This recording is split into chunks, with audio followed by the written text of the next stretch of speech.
Il faut quand même un peu rigoler aussi dans la vie. Hein. Je ne sais pas si Jésus a rigolé, mais je pense qu'il devait rire aussi quand même de temps en temps dans sa vie. Voilà. Renonce à ton bouclier. Alors vous savez ce que c'est un bouclier? C'est un outil qui sert à se protéger. Hein.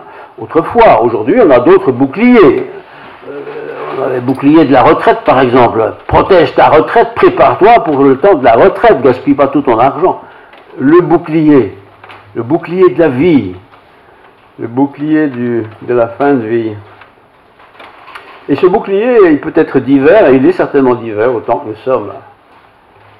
Mais il y a des boucliers parfois auxquels on est tellement attaché que on ne sait plus se détacher de ce qui est notre bouclier.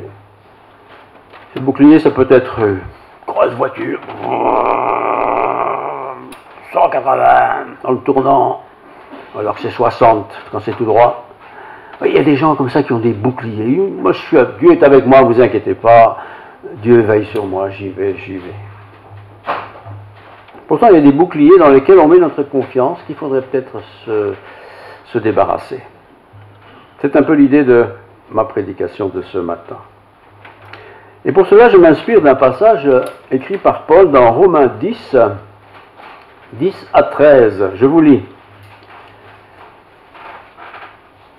Car c'est en croyant du cœur qu'on parvient à la justice. Et c'est en confessant de la bouche qu'on parvient au salut, selon ce que dit l'Écriture. Deux petits points. Quiconque croit en lui, donc en Dieu, en Christ, ne sera point confus. Quiconque croit en lui ne sera point confus. Il n'y a aucune différence, en effet, entre juifs et grecs. Aucune différence. Puisqu'ils sont tous dans un même Seigneur, qui est riche, donc le Seigneur, qui est riche pour tous ceux qui l'invoquent. Tous ceux qui prient Dieu sont riches. Car quiconque invoquera le nom du Seigneur sera sauvé. Quiconque invoquera, donc fait appel à Dieu, sera sauvé. C'est simple à comprendre, c'est simple à saisir, c'est simple à vivre, et pourtant, c'est si difficile pour beaucoup de trouver ce chemin-là. Parce que nous sommes habitués à toujours compliquer l'existence. C'est vrai que quand on va à l'école, on a 3 ans, on est à l'école, et on vous dit, tu sais, pour aller à l'université, tu dois encore venir longtemps. Hein. On est déjà découragé avant de commencer, là. Oui. On est comme ça, tellement écrasé souvent par des images, des idées qu'on a, que, tu vas bêcher le jardin, mon garçon. Ouh là là là là là là, 6 mètres carrés, tu parles. Mais je ne saurais jamais faire ça. Alors qu'autrefois, tout le monde avait ses bouts de terrain très importants, il les bêchait tranquillement. Aujourd'hui, on voit toutes choses en grand, difficiles, compliquées, on n'y arrivera jamais, et pourtant. Romains 10, 10, je le relis. Car c'est en croyant du cœur, c'est-à-dire avec son âme, qu'on parvient à la justice. Et c'est en confessant de la bouche, donc en déclarant de la bouche, qu'on parvient au salut. Selon ce qui est écrit dans l'Écriture, citation, « Quiconque croit en lui ne sera point confus. » Confus, ça veut dire qu'il ne sera pas roulé dans la farine, hein, pour bien comprendre les choses. Il n'y a aucune différence, en effet, aucune différence, entre le juif et le grec, ou le flamand et le wallon, si on adapte ça à notre pays, ou le luxembourgeois et les autres. Il n'y a aucune différence. Puisque tous ont un même Seigneur, qui est riche pour tous ceux qui l'invoquent. L'invoquer, c'est le prier, c'est prier Dieu, c'est l'invoquer, c'est parler avec lui. Eh bien, pour ceux qui parlent avec Dieu, Dieu est riche, et il va partager ses richesses. Car quiconque invoquera le nom du Seigneur sera sauvé. Le problème, c'est que nous prêchons facilement ces textes d'autres, et alors on pense, ben voilà, moi je me suis fait baptiser, ça y est, le compte est bon, au paradis je vais aller. Ou j'ai fait ma communion, ou j'ai été baptisé bébé, enfin toutes sortes de choses comme ça qui sont pratiquées dans la vie des uns et des autres. Et on dit, bah, puisque j'ai fait ça, de toute façon, droit devant, je vais dans la présence du Seigneur quand je quitterai cette terre. C'est beau, mais c'est faux, parce que c'est pas comme ça que ça se passe. Pourquoi? Parce qu'on a un petit peu coupé les textes, on les a raccourcis, on les a un peu adaptés à la religion, à la pratique des uns et des autres. La foi, le bouclier de la foi, c'est pas une foi qu'il va nous protéger, toujours. Le bouclier de la foi doit être avec moi, toujours, parce que sur le champ de bataille, il y a toujours possibilité d'être attaqué. Je vais toujours devoir utiliser mon bouclier de la foi pour éteindre les flèches de l'autre, les flèches enflammées, dit la Bible même, des autres, qui veulent évidemment me faire disparaître, me donner la mort. Et je vous invente rien. J'aime pas trop inventer parce que je ne suis pas trop malin pour ça. Mais je vous lis Éphésiens 6, chapitre 6, versets 11 à 17. Revêtez-vous, donc pour que ces flèches enflammées du malin ne me détruisent pas, ne me fassent pas du mal, que je sois protégé, revêtez-vous de toutes les armes de Dieu. Toutes les armes de Dieu. Afin de pouvoir tenir ferme, stable, sur ses pieds, contre les ruses du diable. Car nous n'avons pas à lutter contre la chair et le sang. Ce n'est pas un ennemi physique. Mais nous avons à lutter contre les dominations, contre les autorités, contre les princes de ce monde, de ténèbres, contre les esprits méchants dans les lieux célestes. En fait, nous avons à dominer des choses qu'on ne voit pas concrètement. Si une voiture arrive et fonce devant, je la vois la voiture. Je peux l'esquiver. Mais quelque chose que je ne vois pas, qui arrive sur moi, je ne peux pas l'esquiver. C'est pour ça. C'est pourquoi prenez toutes les armes de Dieu. Toutes les armes de Dieu. Pourquoi? Afin de pouvoir résister dans le mauvais jour. Parce qu'il y a des jours mauvais. Hein. On est malade, on est dans la souffrance, on est dans l'angoisse, on est inquiet, enfin, il se passe quelque chose. C'est des jours mauvais, ça. Et dans les jours mauvais, il faut être un peu plus résistant que d'habitude. Parce que l'autre le sait, lui, que c'est un jour mauvais pour moi. Et tenir ferme après avoir tout surmonté. Tenez donc ferme, ayez à vos reins la vérité pour ceinture, revêtez la cuirasse de justice, mettez pour chaussures à vos pieds le zèle que donne l'évangile de paix, prenez par-dessus tout cela le bouclier de la foi, avec lequel vous pourrez éteindre les traits enflammés du malin, prenez aussi le casque du salut et l'épée d'esprit, qui est la parole de Dieu. Satan n'a qu'une envie, c'est que nous laissions tomber le bouclier de la foi. Bouclier. Le bouclier, je le bouge. Satan n'a qu'une envie, c'est de me débarrasser du bouclier de la foi. La foi, c'est avoir confiance dans quelque chose. Ici, en l'occurrence, c'est la foi dans la parole de Dieu. Et la parole de Dieu, donc, est un bouclier qui me permet d'avoir une bonne protection. Et cette bonne protection, c'est la parole de Dieu. C'est pourquoi nous aimons la parole de Dieu. On en parle beaucoup. On l'étudie, on l'écrit, on la compose, on en discute.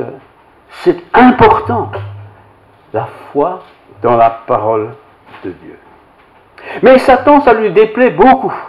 Quand des hommes et des femmes, des garçons et des filles sont un peu trop chipoteurs dans les choses de la foi, dans la parole de Dieu. Satan n'aime pas ça. Parce qu'il sait très bien que la parole de Dieu, donc ce qu'on appelle la Bible, hein, du début à la fin, parle de Dieu, donne des éclaircissements, des éclairages, donne de la foi, de la confiance, donne du tonus, de la force et tout le reste. Satan le sait. Alors il va tout faire, mais tout faire, pour que notre attention vis-à-vis de la foi dans la parole de Dieu soit pas trop importante. Un petit peu, oui, mais pas trop. Oh, tu sais, pas obligé de lire ta Bible tous les jours quand même. Le pasteur, il exagère un petit peu, il est un peu fada, mais c'est son métier, c'est normal, mais pas à toi. Cool. C'est comme ça que ça fonctionne. Peut-être ça va venir tout seul dans mon esprit, peut-être quelqu'un va me dire, tu lis la Bible tous les jours, toi, mais t'es fou. Mais t'es fou. Vous pouvez toujours lui répondre, mais toi tu manges bien tous les jours, toi. Pourquoi tu te nourrirais pas tous les jours des choses spirituelles? La foi. La foi, c'est quelque chose qui est puissant. Vous allez voir. C'est même pas seulement puissant, c'est costaud.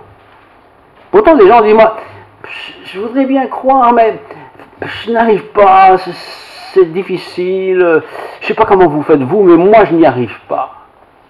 Tiens, lui, il n'arrive pas, et lui, il arrive bien. Pourquoi s'il arrive bien et que l'autre, ça n'arrive pas? Je vais essayer de répondre à ça. En fait, notre ennemi, celui qui nous met dans la tête la Bible, il ne faut pas exagérer, l'église, il faut y aller de temps en temps, mais il ne faut pas pousser non plus de boubonne, c'est l'ennemi de nos âmes. Nos âmes, ce n'est pas le corps, hein, c'est notre être intérieur en tant qu'humain. L'ennemi de nos âmes nous dit, écoute, c'est bien, tu as été à l'église à Noël, c'est bien. Tu as bien chanté dans la chorale, c'est bien. Ah oui, tu as aidé quelqu'un dans l'église, tu lui as donné un petit coup de main pour bouger un peu, c'est bien, c'est bien. Ah, tu as fait du bien. Tu es un bon chrétien. Oui, ça c'est l'ennemi de nos âmes. C'est comme ça qu'il fonctionne. Il nous connaît, il nous connaît. Il sait comment nous sommes faits. Et souvent il nous attrape avec ce genre de choses. Et quand on a pratiqué cette chose-là, une fois, deux fois, 10 fois, on est un peu satisfait, quoi.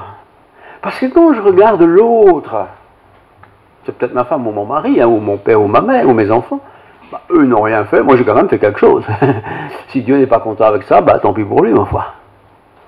Non, c'est Satan qui veut nous décourager, qui veut éteindre le zèle qui est dans notre vie. Prends le bouclier de la foi. Ah, il y a des autres choses, hein. Il y a des autres espèces, il y a des autres approches dans notre armure globale, mais c'est ce bouclier de la foi qui est le plus important, parce que avec ce bouclier de la foi, c'est moi qui commande. Vous voyez, le casque, je peux toujours essayer de l'enlever un peu, mais je ne commande pas trop mon casque. Les chaussures, je vais pas toujours les enlever et les remettre, mais le bouclier de la foi. Tiens, le bouclier de la foi. La foi, c'est quoi? C'est avoir confiance dans quelque chose. Et pour nous chrétiens, ben, nous avons foi dans ce qu'on appelle la parole de Dieu, la Bible. Je ne comprends pas tout, mais c'est en cela que j'ai foi, parce que je crois quelque part que c'est la parole de Dieu. En tout cas, c'est comme ça qu'on me l'a enseigné. Quand j'étais petit, quand j'étais plus grand. C'est même dans la parole de Dieu que j'ai trouvé sens à ma vie, enfin toutes sortes de choses comme ça. Et pourtant, le malin lui dira toujours, il ne faut pas exagérer quand même, il ne faut pas devenir un fanatique. Tu n'es pas obligé de lire ta Bible tous les jours, comme le pasteur le répète sans cesse. Tu sais, une fois à Pâques, un peu, à Noël, un petit peu aussi quand même, et puis à un enterrement, ma foi, tu lis un peu la Bible, et ce sera bien. Ben, c'est bien, sûrement. Mais il manquera tellement de choses. Une soupe sans éléments dans la soupe, on peut toujours dire c'est de la soupe, mais ce sera un peu léger, n'est-ce pas? Mais la vie chrétienne, c'est parfois si léger. Si léger. Satan, je le répète, c'est un être spirituel qui existe, qui est vrai, que Dieu a créé, auquel Dieu a donné la vie, mais qui s'est détaché de Dieu. Son orgueil l'a séparé de Dieu. Et son orgueil est tellement orgueilleux qu'il veut entraîner avec lui tout le plus grand possible de personnes qui vont se laisser avoir. Et c'est le chemin de la perdition. Moi, je préfère le chemin de la vie éternelle. Satan dira peut-être, quand on réfléchit un peu à ces choses-là dont je parle aujourd'hui, oh, tu sais, c'est bien, tu vas à l'église de temps en temps, c'est bien, mais tu dois quand même savoir, c'est l'esprit de Satan, ça. Peut-être il va utiliser quelqu'un, ou un article dans la presse, ou je sais pas, quelque chose. La religion, c'est bien, tu sais, mais il ne faut pas oublier que la religion, c'est un peu l'opium du peuple. Il n'y a pas si longtemps que ça, on parlait souvent de l'opium du peuple pour la religion. Tu sais, la religion, il en faut, hein. La religion, c'est ce qui relie les gens, hein. Mais il ne faut pas exagérer, quoi. Si tu vas à l'église 3-4 fois par an, je pense que tu peux dire que tu es un bon chrétien, parce qu'il y a forcément des gens qui ne vont jamais à l'église. Toi, tu vas quand même 3-4 fois par an, c'est bien. C'est bien. Mais il ne faut pas exagérer, quoi. Les fanatiques qui vont tous les semaines à l'église, ils sont un peu fanatiques, là, quand même, hein. Ils sont un peu fanatiques. La réponse que Dieu donne, quand Satan nous séduit en disant c'est du fanatisme, je réponds par la foi. Mais moi je crois, j'ai confiance dans ce que dit la Bible et que dit la parole sur le sujet. N'abandonnez pas vos assemblées comme c'est la coutume de quelques-uns, ça s'est écrit en noir sur blanc. Hein. Ils étaient tous les jours assidus au temple, tous les jours, toutes les semaines, chacun selon ses habitudes. Ils étaient assidus, pas une fois tous les 3 ans, ou à l'enterrement du pépé, hein, ou de la mémé quand ils seront vieux. Assidus. Assidus. Est-ce que je suis quelqu'un d'assidu, moi? Satan nous dira toujours, écoute, franchement, quand tu compares ta vie avec celle ou à celui d'eux, tu vas quand même bien à l'église, le pasteur doit être content de toi quand même, hein. C'est comme ça que ça fonctionne. Et on se dit, bah oui, il a raison. Cet esprit qui nous parle, à notre cerveau, à notre cœur, il a raison. Moi, je vais quand même pas mal de fois. Il y en a qui n'y vont jamais. Alors, je suis bien.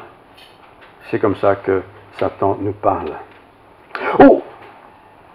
Je peux toujours dire, j'ai le bouclier de la foi, la Bible dit que... Ou je peux mettre le bouclier de côté, et je vois un autre point de vue qui dit, la science. Tu sais, la science a des vraies solutions aux problèmes de l'humanité. La science a des vraies solutions aux problèmes de l'humanité. Ah oui, la science a trouvé le truc pour liquider un peu les gens pour pas cher. Ah oui, on extermine des bébés. On n'extermine pas une fois qu'ils sont nés, non, quand même pas, encore que. Mais la maman est enceinte, 3 mois qu'elle est enceinte, oh, j'ai pas envie d'avoir un bébé. Alors, Satan en profite. C'est pas encore un bébé, hein. Si tu vas avorter, vas-y, fais-le. C'est maintenant ou jamais. Oui, c'est comme ça que Satan agit. Et comme on a déjà 18 enfants, non, pardon, 3 enfants, ou 2, hein, je dis, un troisième, je ne saurais pas, je suis trop jeune, je suis déjà surmené. Et on trouve toute une série d'explications pour dire, ouais, c'est pas si grave que ça, tout compte fait. Puis de toute façon, c'est pas moi qui vais le faire, je vais aller à l'hôpital, ils font ça bien, ça coûte pas cher. Voilà, c'est comme ça qu'on raisonne aujourd'hui. Les gens ne sont pas plus mauvais qu'avant, mais ils raisonnent autrement, parce que la force du monde s'impose si facilement à notre cœur, à notre âme. Et elle s'accroche si facilement parce que nous sommes de plus en plus et de moins en moins attachés à la force de l'écriture. On a tellement de médias aujourd'hui, incroyable. On peut regarder tout ce qu'on veut à la télé, ordinateur, et on peut être sérieux, hein, bien informé sur tous les sujets du monde. Il y aura toujours des bonnes réponses, enfin données par ces sociétés, par ces systèmes. Et si je n'ai pas la foi du bouclier avec moi, c'est-à-dire le bouclier, la confiance dans la parole de Dieu, je vais me faire avoir. Et cette argumentation de cette espèce de mondanité du monde va souvent gagner sur moi. Tu es à l'école, examen de maths. Tu n'es pas bête en maths, hein? Tu es généralement bien en maths. Mais manque de peau hier. Ah, j'avais pas envie, j'ai pas étudié ma leçon. Tu te dis, le prof va sûrement pas poser une question là-dessus. Hein. Sinon, tout le monde aurait 0. Il va sûrement poser une question là-dessus. Et comme tu as la foi, tu dis au Seigneur, écoute, je te prie, surtout qu'elle me pose pas une question sur ce sujet-là, je ne saurais pas répondre. Et on fait un arrangement avec Satan. Hein. Surtout que la prof ne pose pas cette question-là. Et tu arrives à l'examen, pas de bol, paf sur la question. Et qu'est-ce que tu fais? Tu triches. Il a réussi. Personne ne le sait, mais toi tu le sais. Il a réussi. Il nous a séduit. Et il nous a séduit une fois, il nous séduira bien 2 fois. C'est comme ça que ça fonctionne. Attention au trait enflammé du malin. Tu as la foi en Dieu, tu dois être juste, tu dois être intègre, tu n'as pas étudié, tu mérites ce que tu mérites, mais pas plus ni moins. Satan dira, mais non, tu vas voir, tu auras de la chance. Ça va se passer comme il faut. Et parfois, ça se passe comme il faut. Et tu es réconforté. Tu te dis, ça peut toujours venir, les copains. La foi dans la science. Combien de fois j'ai entendu des collègues enseignants dire, vous savez, les savants, ils ont trouvé ceci, cela. Et toi, tu viens avec tes arguments bibliques, ils te disent, enfin, monsieur, votre Bible, à quel âge? Je parle pas de l'épaisseur du papier, je parle de son histoire. 2000 ans, 2500 ans. Mais, enfin, monsieur, depuis le temps, on a fait des progrès. Tu parles de quel progrès, je le demande. Hein. C'est comme ça que ça fonctionne. Et si je ne suis pas attaché à Dieu, si je n'ai pas Dieu près de moi et le bouclier de la foi, j'ai confiance dans cette parole de Dieu, je me fais avoir. Parce que j'ai plus de bouclier. J'ai peut-être avoir une grande lance, j'ai peut-être un beau casque, j'ai peut-être des belles genouillères, mais je n'ai plus la foi dans ce bouclier. Gardons notre bouclier de la foi. Autre argumentation, peut-être. Tu sais, mon garçon, tu as 15 ans, tu vas progresser encore et encore. Tu es au secondaire, tu vas aller à l'université. Tu es un bon étudiant, tu ne dois pas en faire en trop, tu réussis bien, tout ce que tu fais. Je serai avec toi, mon gars. Parce que tu es un honnête garçon, tu es une gentille fille. Tu es pur, tu es saint, tu respectes tes parents, tu vas à l'église aussi un petit peu, c'est bien.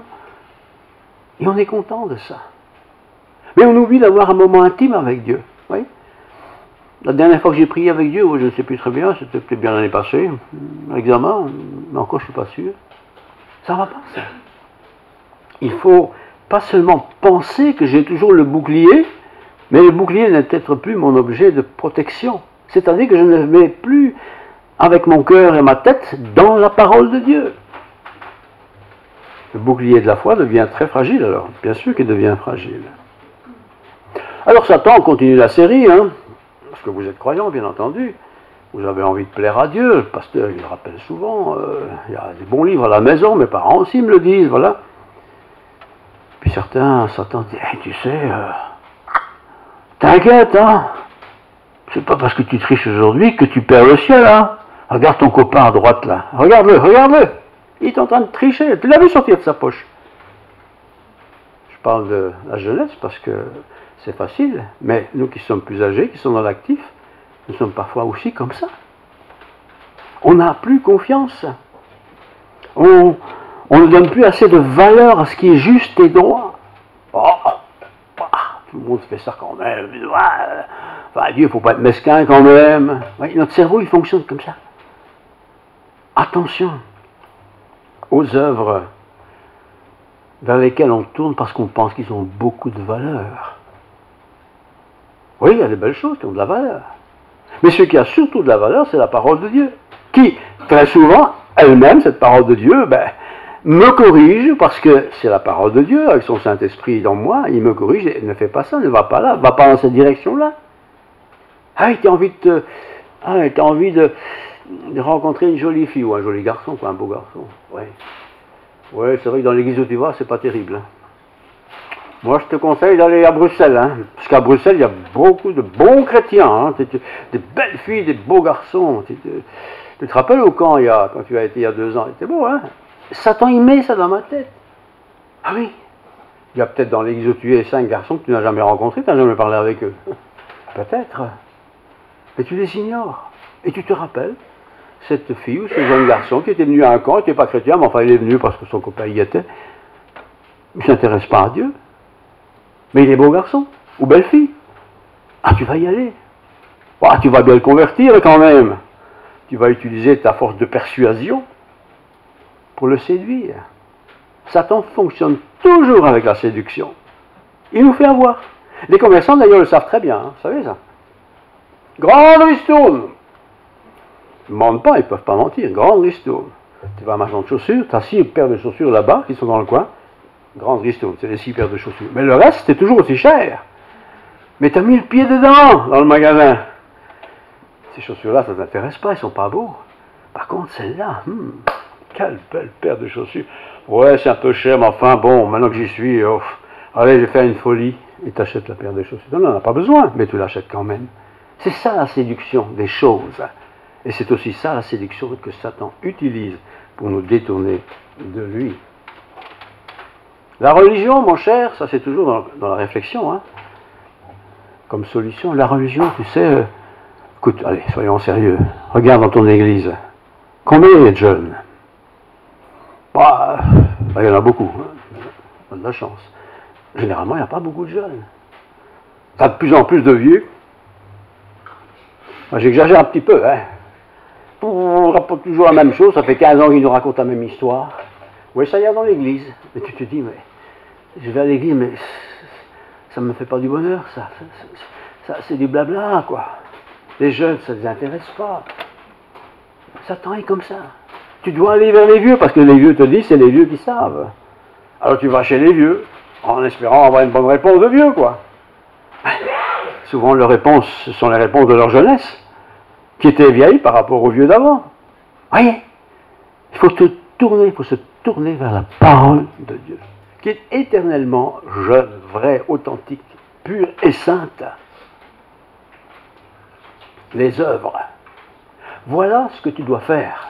Et si tu fais beaucoup d'œuvres, tu auras un bon bouclier pour éteindre les traits enflammés de l'ennemi. Alors tu commences à faire des bonnes œuvres.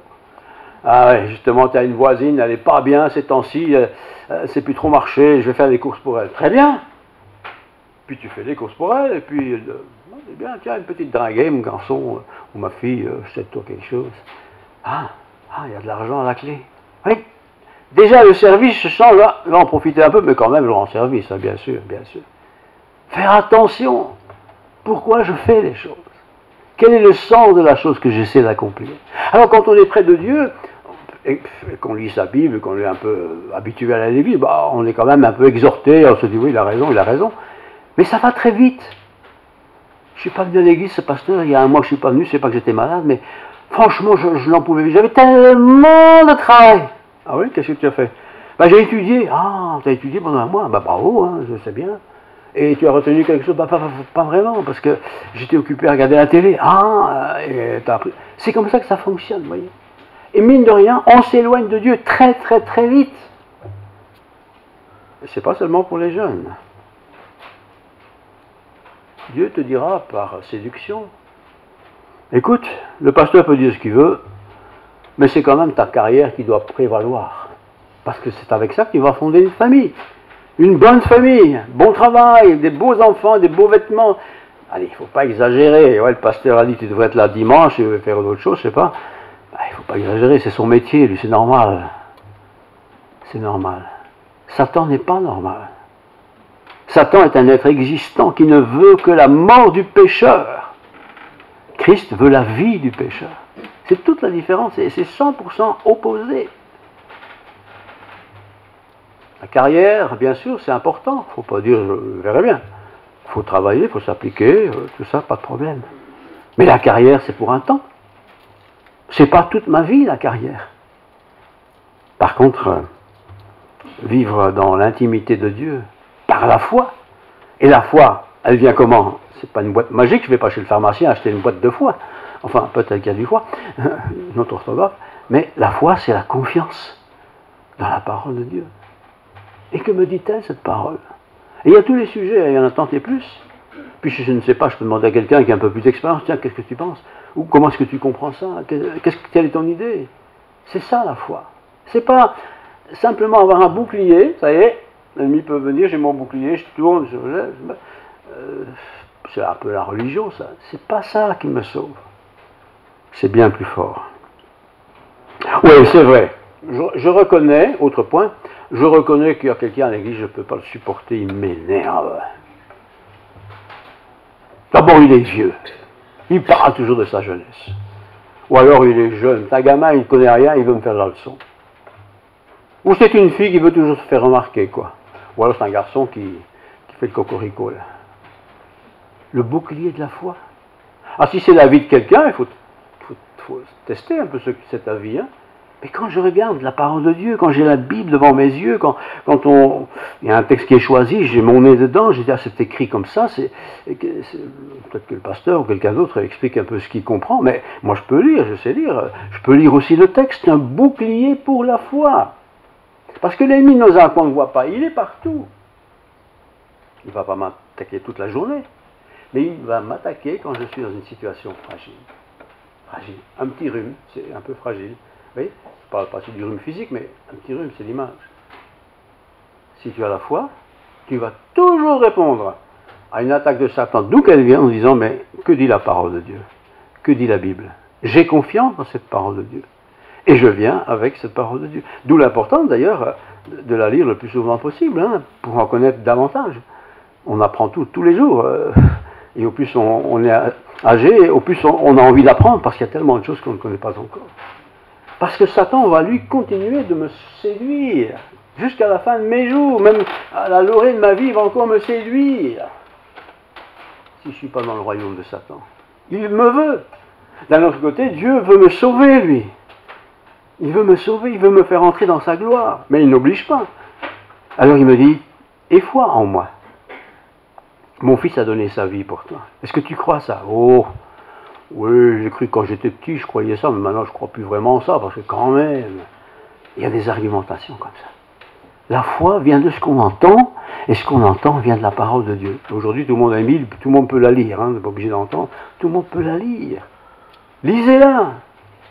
Lisez pas tous les 4 versets, vous connaissez déjà par cœur, mais lisez-la. Voilà, on ne mange pas toujours que des tartines, hein, mangez un peu de tout. Mangez, nourrissez-vous de la parole de Dieu. Ce sera toujours dans la parole de Dieu que je trouverai la foi pour répondre à une attaque de l'ennemi. Toujours. La foi vient de ce qu'on entend, et ce qu'on entend vient de la parole de Dieu. D'autres diront, bah, tu sais, allez, ton pasteur il est sympathique, je l'aime bien, mais quand il parle de la mort, il ne faut pas imaginer qu'après la mort il y a quelque chose. Et voilà, tu as déjà vu Marseille, il est mort. Est-ce qu'il est revenu à la vie? Non, ben, c'est comme ça. Il a été à l'église toute sa vie, il a servi Dieu toute sa vie, et il est mort, comme tout le monde. C'est fini. On l'a incinéré, c'est terminé, basta, quoi. Oui, mais la Bible dit le contraire. La Bible dit qu'après la mort, vient le jugement. Vient le jugement de quoi? Ben, de ce que tu as fait sur terre. Comment tu as vécu sur terre? Comment tu as agi pour moi sur terre? Il y a un bilan que Dieu fait pour moi. Est-ce que je crois ça, ou est-ce que je me dis, bon, ça c'est une façon de parler, d'écrire, mais pas exagérer quand même. Il y a autre chose à faire que simplement s'occuper de moi quand même. Mais non. Dieu s'intéresse vraiment à moi. Oh! C'est vrai que tu as une jolie femme, hein, mais un peu gaspillée, hein? Moi, je sais pas, je changerai un peu. Qui va dire le contraire aujourd'hui? On change tout, hein? On change de femme, on change de mari. Enfin, faut pas rester figé avec la même femme toute ta vie que tu ne supportes plus, quoi. Séparez-vous. Parce qu'il y a sûrement quelqu'un d'autre qui ne supporte plus son mari non plus, ou sa femme. Hein. Faites alliance. Ah oui, c'est vrai, c'est pas bête, ça. Ouais, mais... Non, c'est pas bête. Et on se fait avoir. On se fait avoir. Dieu n'existe pas. D'ailleurs, il n'existe pas. Est-ce que quelqu'un a déjà vu Dieu, après tout? Ah, celui qui est croyant dit, bah oui, regarde la nature, tu verras Dieu. Bah, je regarde la nature, moi je vois pas Dieu, hein. Mais tu vois une belle coccinelle. Ah, mais c'est pas Dieu une coccinelle, c'est une coccinelle. Ah, mais qui a donné la vie, qui a donné la beauté de cette coccinelle? Puis ce bébé qui vient de naître dans l'église, là, regarde quel bel enfant, petit garçon, petite fille. Dieu donne la vie. Et tu crois que Dieu n'existe pas? Mais si qu'il existe. Alors aujourd'hui, l'argument, c'est très facile. Allez, on t'enseigne que Dieu a créé le monde et qu'il l'entretient jusqu'à la fin des temps, on ne sait pas quand, mais ben, tu sais bien qu'il y a de l'évolution quand même. Au début, c'était pas comme ça. Et il y a des profs qui jouent du violon, mais qui ont là. Nous sommes le suivi d'une évolution. Bah, ça veut dire que d'ici 200 ans, peut-être que je ne serai plus un homme, je serai peut-être, je sais pas, une paquerette, moi, humaine. C'est comme ça qu'on nous parle. Et on est naïf. On préfère pas se stresser avec ça, on verra bien. Et on écoute et on raconte et on répète ce genre de choses. Mais que dit Dieu? Dieu façonna l'homme à son image, il créa l'homme et la femme, donc bien deux différences, et il donna le souffle de vie. Et les deux devinrent une âme vivante. Oui, mais ça c'est de la théologie, ça c'est pas scientifique, ça. Ah bon, c'est pas scientifique? Ah oui, c'est vrai. Il y a une clinique abusée, un peu de chimie, là, hop, un petit bébé qui est né, quoi. Tu penses que c'est comme ça que ça se passe? Faire attention. Faire attention de ne pas se laisser avoir. J'aimerais vous lire un court verset du psaume 35. Vous êtes toujours avec moi? Oui, apparemment, il n'y a pas de problème. 35, verset 2. Je dois faire attention parce que tout est enregistré. Hein. Donc on peut écouter ce que je vais... Il ne faut pas que je dise trop de bêtises. 35, verset 2. Saisis le petit bouclier et le grand bouclier. Saisis le petit bouclier, le grand bouclier, et lève-toi pour me secourir. Vous avez déjà vu des films d'Astérix ou des films sur les Romains. Il y a le petit bouclier, c'est le fantassin, il y a un petit bouclier tout seul, et avec ça, il va à la guerre. Quoi. Et puis tu as le bouclier de l'équipe. Ce sont les grands boucliers qui vont de la tête aux pieds, tu mets devant, tu es complètement protégé. Et avec ça, tu peux avancer. ce sera plus dur parce qu'il y a du long, mais tu vas avancer. Tu es protégé. Et si quelqu'un est avec toi qui a aussi un grand bouclier, tu es protégé à droite, tu es protégé à gauche. Et si même il y a quelqu'un derrière toi, tu es peut-être protégé 4 fois. Le bouclier de la foi, c'est ça. C'est pas le petit bouclier que j'ai. Il va tirer une flèche pourvu que je. Ça marche une fois, puis la deuxième fois, la flèche arrive au cœur. Hein. Ayez le bouclier de la foi. On ne se rend pas compte de l'importance d'avoir la foi. La foi, c'est pas une adhésion à quelque chose. Hein. La foi, c'est j'ai une totale confiance dans ce qui est écrit dans la parole de Dieu. Et c'est avec cette totale confiance dans la parole de Dieu que je pourrais éteindre les traits enflammés du malin.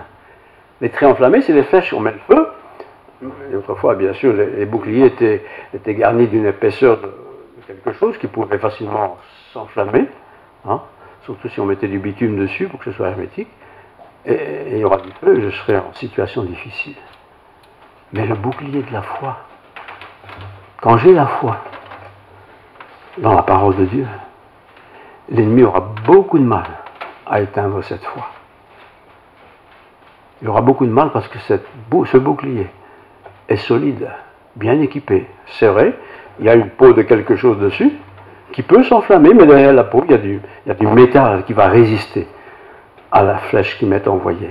Probablement que la flèche sera pliée, elle va se casser la figure contre mon bouclier et je pourrai poursuivre mon chemin. Je termine en disant que je ne fais pas la guerre tout seul. On n'envoyait pas un guerrier tout seul faire la guerre. Ils étaient en escouade, une grande équipe, petite, grande, qu'importe, ils étaient plusieurs. On n'est pas chrétien tout seul. On est chrétien, d'abord si on est marié avec une chrétienne et un chrétien, on est déjà 2. Hein. Si les enfants viennent au Seigneur, ça fait 3 ou 4. Si en plus on est enfant de chrétien, ça fait déjà une équipe de chrétiens bien équipés pour résister aux traits enflammés, c'est-à-dire les flèches que l'ennemi me tire dessus. Il nous faut être équipés. Équipé, c'est avoir confiance, la foi, dans la parole de Dieu. Parce que c'est avec la foi, je cite encore, que je pourrai éteindre les flèches enflammées de l'ennemi. Ce n'est pas mon intelligence, ma culture qui va faire tout ça. C'est la présence de Dieu en moi qui va faire que même les flèches enflammées qui me sont envoyées, que je ne vais peut-être pas recevoir sur la vie, je mettrai mon bouclier de la foi. Cette flèche n'aura pas beaucoup d'effet. Elle me fera peut-être basculer, parce que la force de les flèches va peut-être me faire tituber, mais je ne tomberai pas. Et même si je tombe, je me relèverai parce que le bouclier de la foi m'a protégé. Pour terminer, et je termine vraiment, je vous lis le psaume 3, versets 3 et 4. Voilà. Combien disent à mon sujet, plus de salut pour lui auprès de Dieu. Plus. Mais toi, ô Éternel, tu es mon bouclier. Toi, Éternel, tu es mon bouclier. Mon bouclier, ce n'est pas X ou Z, Pierre-Paul ou Jacques, c'est l'Éternel. Tu es mon bouclier, tu es ma gloire, tu relèves ma tête. Un chrétien n'est jamais complètement écrasé. Il a des attaques, ça c'est sûr, mais comme le Seigneur est son bouclier, il sera gardé, protégé jusqu'à la fin de nos jours. Prions. Seigneur, merci pour ta parole. La foi, c'est quelque chose de très fort. On a la foi pour beaucoup de choses dans la vie, mais avoir la foi en toi, Seigneur, quelle importance, quel bonheur, quelle puissance de force qui est en nous. Et nous pourrons avec ça éteindre tous les traits enflammés, toutes les flèches enflammées qui peuvent nous être envoyées. Oui, tu es notre force, Seigneur. Et tu le dis encore dans ta parole que je lis maintenant et je termine. L'Éternel est ma force et mon bouclier. En lui, mon cœur se confie et je suis secouru. J'ai de l'allégresse dans le cœur et je loue ton nom par mes chants. L'Éternel est la force de son peuple, pluriel. Il est le rocher de délivrance de son oin. Amen.